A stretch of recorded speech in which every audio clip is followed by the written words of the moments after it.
you? Check the connection check. How are you today? Are you ready to dive into English for one more day with me? But last but not least, this is just the beginning for everyone, for you and me. Hi everyone, and welcome to guess what? We are in day 3 of the IT English Challenge. I'm still Anna Gandrapura. I'm still here to teach you English, and I'm still here to give you presents and gifts. Yeah, because today is the day, I've been talking about this already for 2 days, actually 2.5. So today is the day when I'm going to share with you my bonuses and my gifts. And of course, I'm going to share with you my knowledge. Is that okay that I speak so much English, by the way? How do you feel about that? I hope you love it. I hope you love it. So just a quick reminder, what are we going to do today? Let me give you the agenda and let's get down to business. So today, everyone who stays till the end of this webinar will receive my personal list of phrases that you can use when you have to communicate with your team or with your clients in English. I put this list together. Вот новые слова. Put this list together. Составила этот список сама. I put this list together when I used to work as a project manager. So you're not going to find it in any book. Nobody's going to share it. It's my personal baby, this list of phrases. And also at the end of the webinar, I will share this list at the end of the webinar. And also I will tell you how you can add more words on the list. So this is very important, okay? Guys, please tell me if you don't understand me. I will switch to other languages. Yeah, I have 3 languages in my pocket here, right? Okay, so please be active and please stay till the end. At the end, I will give you this list. And also, if you have been active during these 3 days, and if you have been doing the task that I've been sharing with you, you will also receive an extra webinar from me. So this is something to keep in mind, okay? Next, the agenda. Today is season finale. What is season finale?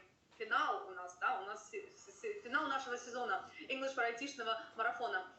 So season finale, we are talking about today soft skills versus hard skills. A very important topic. Usually after this information that I'm going to share, people tell me like, Anna, oh my God, this is eye-opener for us. This is like the new stuff. This is so important. So I will share with you case studies from my students, you know, who developed their soft skills and how it influenced their careers in tech. So please, very important. I will tell you how to improve your communication skills in English. Of course, Anna is going to share a lot of advice and a lot of information here. I will tell you how to communicate effectively across cultures, and we will start talking about this right away. Of course, like I said, case studies, practices. I will also share with you, you know, I did not include it in the agenda, but I will share with you my top 5 books that every tech professional should read.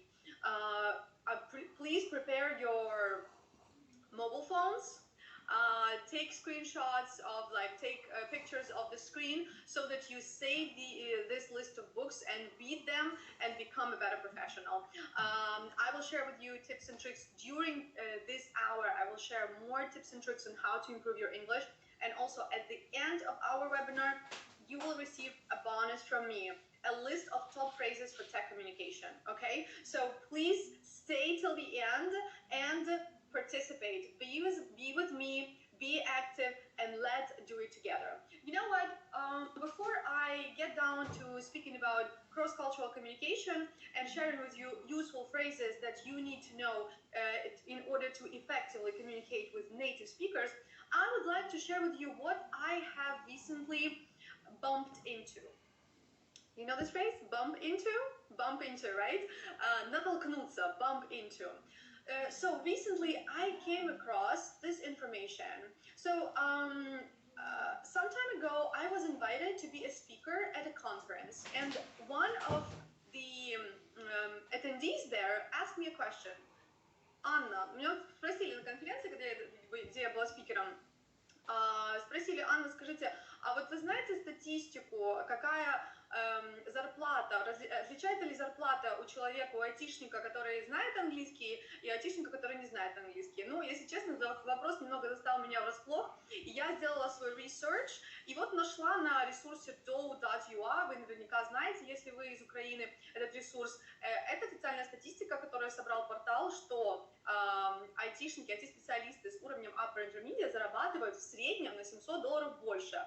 Вот интересная статистика. Но на самом деле, конечно же, будет играть разница, вы senior специалист, middle специалист, junior специалист. Если вы, например, senior специалист, либо, ну, как бы с заявкой на senior специалиста, то для вас английский будет даже больше вам приносить денег, там уже будет в среднем $850 разница, нежели если вы английский плохо знаете. То есть, как бы если вы хотите расти в IT, то ваш английский должен расти вместе с вами. Вот такая вот интересная статистика. Я, например, была удивлена, но это как бы статистика average, да, средняя. Я уже не говорю о том, насколько английский важен для нас, когда мы хотим работать, например, напрямую на заказчика. Когда мы хотим работать на какие-то продуктовые компании, сразу американские, да, то есть это совсем другой уровень, это другой уровень зарплаты, но там, конечно же, нужен English. Вот, решила с вами поделиться. I hope you found it useful, and I hope you have made your conclusions. Да? Все сделали выводы, что здесь необходимо, да? На самом деле, подумайте, вы как IT-специалист, да, что вы теряете, если вы не знаете, либо плохо знаете английский, да? Я сейчас говорю, не знаете, понятно, что IT-специалисты в среднем английский знают, вот вы меня понимаете в целом, когда я говорю на английском, но все равно вам недостаточно. Когда приходится говорить на митинге, вы молчите. Когда приходится, там, не знаю, пройти собеседование, вы боитесь, да, это все как бы тоже играет роль. Поэтому, если вы здесь, вы, значит, пришли зачем совершенствоваться, да. Так вот, если вы не классно знаете английский, вы теряете возможность работать в топовых компаниях, на интересных проектах, зарплату выше среднего уже поговорили, да, работу с мировыми продуктами, которыми пользуются миллионы. Мне кажется, для любого техспециалиста это прям вот какая-то мечта, да, я хочу разрабатывать то, чем люди пользуются каждый день. Это также вы теряете возможность переехать за границу, например, если это ваша мечта, да, работать напрямую с заказчиком. Это, если вы не знаете английский, вы не можете обучаться своей теме на английском языке.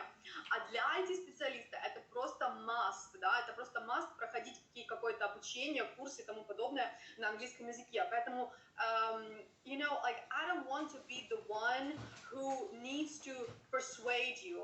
I hope that you are here because you know how important it is to upgrade yourself. And my question is, are you ready, yeah? Are you ready to become a pro in English? Do you want to become a real pro in English? If yes, is that a yes? Can I hear a yes from you? Are you ready to become a real pro? If that's a yes, I have another question for you. Would you like me to help you to become a real pro in English? Would you like me to be your guide and your mentor? Yeah? Are you happy with what we have been doing here during these 3 days, right? If you're happy with what you are receiving here, if you're happy with what I'm telling you, how I'm telling you, I'm ready to be your guide and your mentor. So let's do it. Let's do it, team. Let's do it. Absolutely. So today we are wrapping up our 3-day challenge. However, we are just beginning our English journey, right? So we are wrapping up our challenge, but we are beginning the English journey. Надеюсь, вы помните эти слова, да? Wrap up, закругляться. We are wrapping up the challenge, but we are beginning the English journey, right? So today we are talking about communication and soft skills. We have already covered vocabulary, pronunciation, and grammar. Now let's get down to communication techniques and communication patterns in IT. Have you ever, answer this question, please. Have you ever faced with the situation when you get a message, for example, you get an email or in the chat or, you know, in the meeting, for example, you receive a message and in this sentence, you know all the words, but you can't make heads or tails out of it. Ну, вот примерно сейчас, когда вы читаете этот вопрос на экране, вы, наверное, тоже думаете, блин, вроде как все слова знаю, face, лицо, head, голова, tail, хвост, tail, хвост, при чем тут хвост, Анна? Are you crazy? Why are you talking about tails here? То есть вы понимаете, да? Вот он, я продемонстрировала контекст. Вы получаете сообщение, все слова знакомые, но вообще ничего не понятно, что тут идет, о чем тут идет речь. Почему? Потому что Анна, конечно же, для того, чтобы вам проиллюстрировать эту ситуацию, использовала идиому can't make head or tails out of it. Не могу сообразить ничего, да, это идиома. So have you ever faced with the situation? Yeah, like you understand everything in the sentence, but you don't understand what they want from you, or what you should do, how you should react to this, etc., etc. So yes, it's a very frequent situation, and we are going to talk about why it happens and how to avoid it. And I'm going to share with you I think I have 5 or maybe 6 phrases that you will hear in IT quite frequently. But if you don't know what they really mean, you may be confused, you may get the message wrong, and you may get the person, you may not get the message that the person is delivering. So the first one is, why don't you give us your updates? You know, and I'm going to tell you a personal story. By the way, are you okay if I tell you a personal story? Would you like to hear my personal story? Is that a yes or no? Would you like to hear my personal story? Yes or no? Because if you don't, I'm going to skip it. Личная история. История из личной жизни Анны Пиемщицы. Анны Пиемщицы. Итак, if you remember from my story from day 2, I told you that I used to work as a project manager in IT consultancy, and during the stand-up meeting that we had every day, and you know, part of my team was American and part of my team was not American. So we had a developer, we had a DevOps engineer from Ukraine, Alex. And during the stand-up meeting, remember what questions you should answer during the stand-up meeting, right? What are you working on? What have you done? What are you planning to do next? And are you blocked on anything? Yeah, those typical questions during the stand-up meeting. So our CTO, who is American, asks Alex a question. Alex, why don't you give us your updates? And you know what happens next? Can you guess? Can you guess? Can you guess? Okay, so what happens next? Alex goes crazy. He goes nuts. Он как сумасшедший становится, да? Go nuts. Я, кстати, очень много использую идиом в речи. Надеюсь, вы их записываете. Я их на экран не вывожу, потому что это у меня спонтанная речь, это я не читаю ниоткуда. Поэтому записывайте новые слова в идиомы. Okay, so Alex goes crazy, and he, you know what he says? What do you mean I don't give you my updates? And he like literally raging, you know, как в ярости какой-то становится. What do you mean I don't give you my updates? Yesterday I gave you my updates. Today I'm ready with my updates and things like that. And you know, the CTO, the Chief Technical Officer, это главный айтишник компании, he's like, what's happening? And everyone on the team is like, what's happening? I was the only one who understood the situation. Alex got this question literally. Он буквально понял этот вопрос. Он подумал, что к нему придираются. Почему ты не даешь нам апдейты? Да, то есть он реально подумал, что к нему придираются. А это всего лишь вежливая фраза. Дай нам свои апдейты. Вот и все. Когда вы хотите вежливо кого-то о чем-то попросить, используйте конструкцию why don't you. Просто по-русски есть эта конструкция, звучит немножко дерзко, да, почему ты не, ну как бы это как будто претензия. А в английском языке это вежливый оборот when you want to ask somebody to do something. Его просто вежливо попросили, а он взбесился. Почему? Потому что он не знал нюансов вот этой вот деловой коммуникации. Он не знал, что такое polite English, а это называется polite English. Он не знал устойчивого выражения, которое используется в деловой коммуникации. И знаете почему? Кстати, Алекс, конечно же, там уже не работает. У них там, представляете, да, стендап всего лишь 15 минут, они 5 минут разбирались там, в чем дело, потому что Алекс взбесился. Но Алекс был тем человеком, который мне лично сказал, I don't need to improve my English. They can improve their Russian, you know? But you know, I hope you don't think like Alex. Because at the end of the day, can you please tell me who pays the money? Who is actually paying you? Like, if your clients are paying you, you have to be like, you have to be very careful and understanding what you should deliver, like how you communicate and things like that. So that is why it's really important to be on the same page. And here you see, only grammar is not enough. Only vocabulary is not enough. You need to know more. You need to know the rules of communication here. Wow, you're so quiet. I'm surprised. No comments.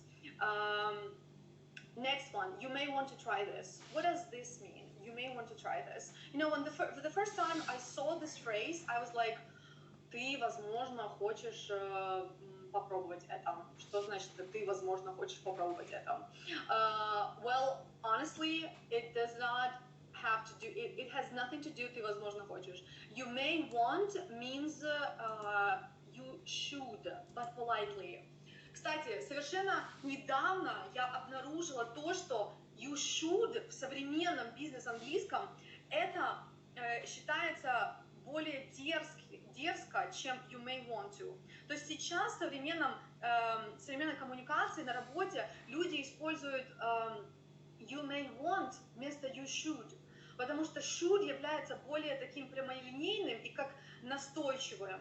А вы не хотите клиенту там типа указывать you should do this. То есть should это выглядит как указание какое-то. А когда вы говорите you may want to try this, это как вежливая, супер вежливая рекомендация. Так вот, теперь, ребят, когда вы хотите дать совет кому-то, вы говорите не you should, а you may want to try this. For example, let's say your colleague is, I don't know, doing something and you see that they are doing something wrong. And you don't want to hurt their feelings, like you don't want to make them feel bad by telling them what to do. So instead of saying you should change, for example, you can say, like you're talking to the designer, and instead of saying you should change this, the color on this button, you can say you may want to try a different color. This is truly polite communication, yeah? So you may want to do this. It's like, in Russian we don't say that. Like in Russian we don't say может быть ты хочешь. Мы такого не говорим, не будем придумывать, да? Мы говорим просто, тут нужно поменять. Мы в русском более, ну да, мы более прямолинейные. Это тоже, это наша культура, это не значит, что мы грубые. Мы грубые по сравнению с американцами, но мы не грубые как нация. Кстати, я очень подробно рассказываю об этом тоже на курсе своем про кросс-культурную коммуникацию. Это одна из моих любимых тем, чтобы реально понять, почему существует эта разница в коммуникации. Нужно знать культуру в первую очередь. Мы не грубияны, у нас просто другой стиль общения. Но когда мы говорим на английском, мы должны придерживаться английского стиля общения. Когда люди говорят на русском, они придерживаются русского. Когда на французском, французского и так дальше. Поэтому здесь говорим про English style of business communication. Next phrase. This would be sweet. And I have another personal story. Who wants to hear a story? Who is ready for another personal story? So it happened probably like anyway many years ago. Yeah, don't put me in some time frames here. So it happened many years ago. You know, English for IT, my company, we work with big tech companies where we come to the office and teach employees at these companies. Some years ago, I had a group of elementary students in the tech company. Это очень редко, что в IT студенты были, вернее, сотрудники были elementary. Но они то ли были после стажировки, только, ну, в общем, собрали мы группу elementary students. So one day, we have a lesson, and they come to me to the classroom, and one of them is like, oh no, I have a question. Do you know what happened? They called me sweet. Вот там Никита был программист, нок-инженер. Говорит, Анна, что это такое? Он назвал меня сладенький. Я говорю, в смысле? В общем, Никита уже не мог дождаться урока, чтобы спросить у меня, почему его назвали сладеньким.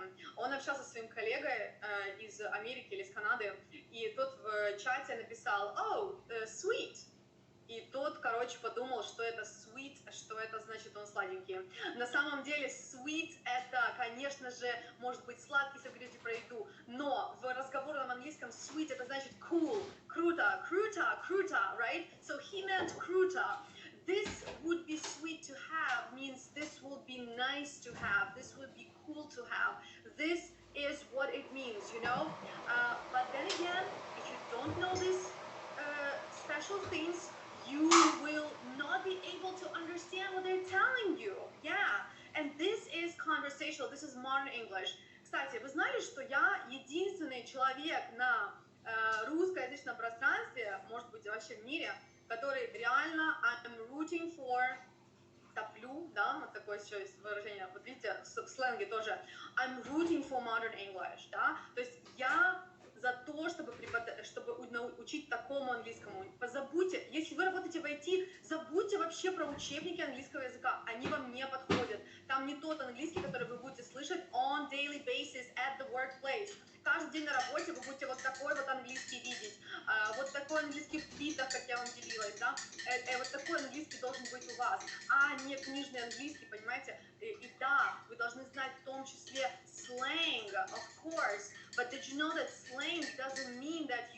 this is street language. There is so much slang used in IT, in communication, even with clients. For example, you could easily use this sentence with a client, yeah? If you have a friendly relationship with your client, and usually you do have friendly relationship with your client, this is what you do. You know, you can communicate on like really friendly terms here.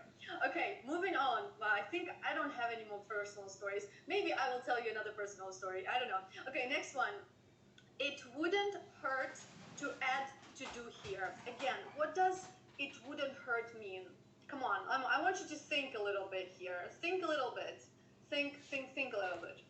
It wouldn't hurt to add here. Кого здесь мы собираемся ранить? А ну давайте с вами разберемся. Кого мы тут будем ранить? Да, в принципе, никого мы не будем ранить, да? It wouldn't hurt, это означает, снова-таки, вежливая просьба. То есть, понимаете, когда вам носитель языка пишет фразу it wouldn't hurt to add to do это название карточки, скорее всего, это в джире, да? Это значит, что он просит вас это сделать. Но вы, как не носитель языка, можете подумать, что он просто так это говорит, да? На самом деле, у меня еще есть одна история, не знаю, стоит ли вам рассказывать. Просто был такой случай, что рассказывал студент, что его знакомую уволили, потому что она не поняла клиента. Клиент написал ей вот такую фразу, типа вежливую, она на нее не обратила внимания. То есть я скажу, что клиент написал. Клиент написал, он дал фидбэк по какому-то там фиче, да, который они делали. Он говорит, I'm not sure about this. Вот он написал такую фразу, I'm not sure about this. Она подумала, что он не знает, что ему надо время подумать. А вы знали, что когда носители говорят I'm not sure, это значит нет. Переделай это. Why? Yeah. So переделай это. Они говорят I'm not sure. Вот когда вам что-то не нравится, вы хотите сказать нет, вы не можете в лоб сказать нет. В английской бизнес-коммуникации, вообще в целом в коммуникации, это считается плохо, это дурной тон. Поэтому люди не говорят в лоб нет. Они не говорят нет в ответе на вопросы, например. Они говорят I'm not sure.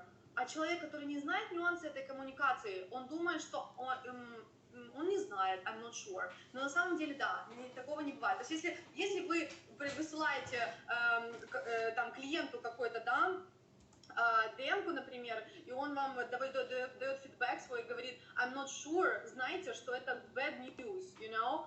I'm not so sure about this, bad news. That is why it wouldn't hurt to add to do here. It means that было бы неплохо добавить, но это не значит, что можешь добавлять, а можешь не добавлять, потому что многие подумали бы, что можно добавлять, а можно не добавлять. На самом деле это значит добавить, просто это вежливый формат, понимаете? Вот это нужно read between the lines here. А сейчас хочу вам еще про разницу рассказать вот в двух предложениях. Мне очень часто на вебинаре, уверена, кто-то из вас тоже наверняка писал Speak English, please. Anna, speak English, please. Вот, да, вот эту фразу я слышу, особенно когда я провожу первый раз вебинар для незнакомой аудитории, и там пишут «Speak English, please». Конечно же, я очень обижаюсь, потому что я же думаю на английском уже, а не на русском. И, конечно же, для меня это звучит, как будто мне, знаете, по голове дают.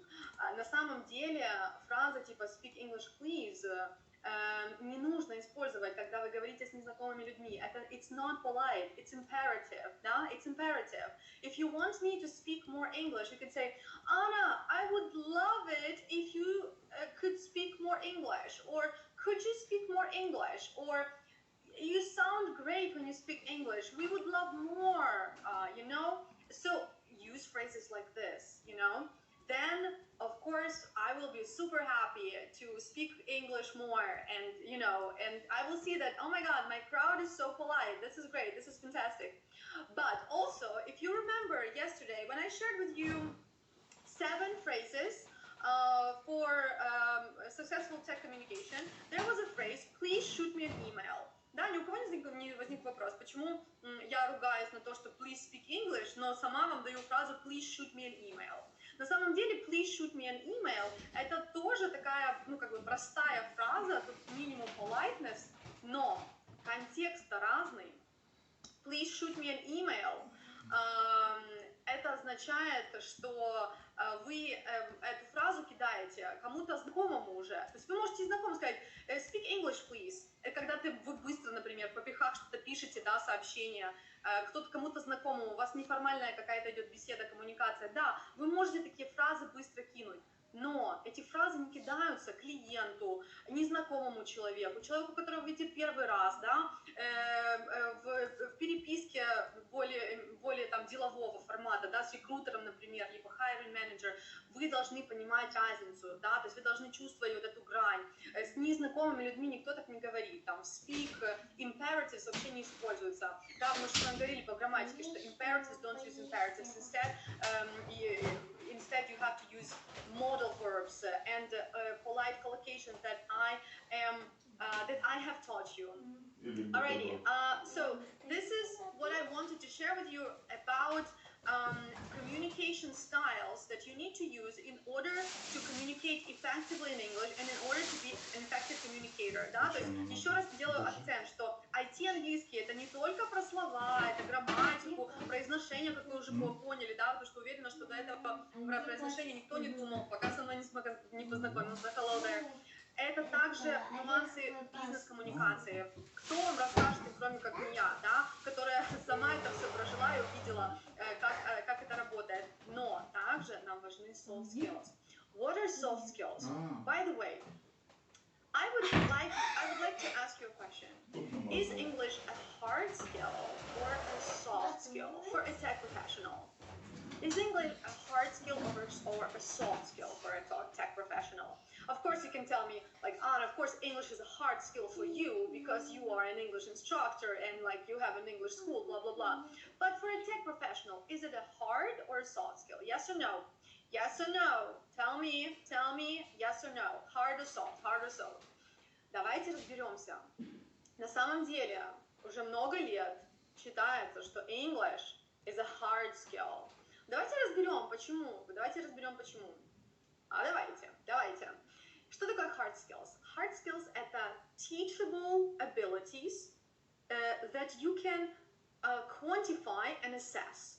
Да, то есть это то, что мы можем научиться, мы можем это измерить, мы можем на этом зарабатывать деньги. Да? Это наша профессия, это hard skills. То есть, technically, видите, language proficiency – это hard skill. Но почему для IT-специалиста English is a hard skill? Да потому что как вы можете стать айтишником, если вы не знаете английского? Да вы же коды тоже пишете на английском языке, разве нет? Вроде бы да. Я была на GitHub, я видела код, видела pull-реквесты,